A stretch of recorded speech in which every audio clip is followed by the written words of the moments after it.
Assalamualaikum warahmatullahi wabarakatuh. Perkenalkan, nama saya Asfar Zasta Biandra dengan NIM 0610200006. Di sini saya akan menjelaskan tentang apa itu komposit. Komposit adalah dua bahan yang berbeda yang dijadikan menjadi satu tetapi tidak menjadi satu kesatuan. Tetapi dia memiliki kekuatan yang lebih baik dibandingkan sebelum dia dicampurkan menjadi komposit.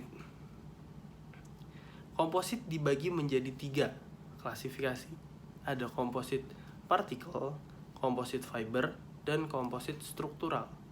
Yang pertama ada komposit fiber. Apa itu komposit fiber?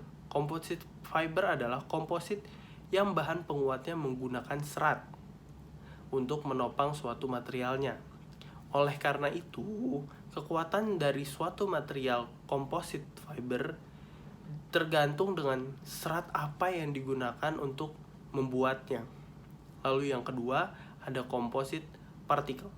Komposit partikel adalah komposit yang bahan penguatnya menggunakan bubuk atau serbuk untuk menopang materialnya. Yang ketiga, ada komposit struktural. Komposit struktural adalah komposit yang bahan penguatnya menggunakan lempengan atau lembaran-lembaran. Itu 3 klasifikasi komposit tadi. Lalu apa saja sih bahan yang diperlukan untuk membuat komposit? Bahan utama yang dibutuhkan ada 2, yaitu reinforcement dan matriks. Yang pertama ada reinforcement. Reinforcement adalah bahan pengikat dari suatu bahan atau bahan penopang dari suatu material komposit.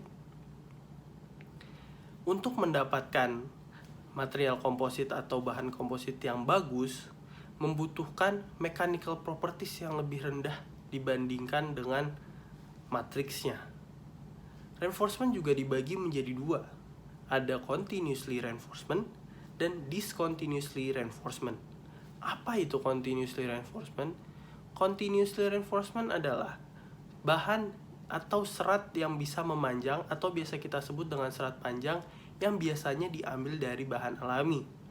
Contohnya adalah serbuk kelapa atau serabut kelapa, rami, dan sutra.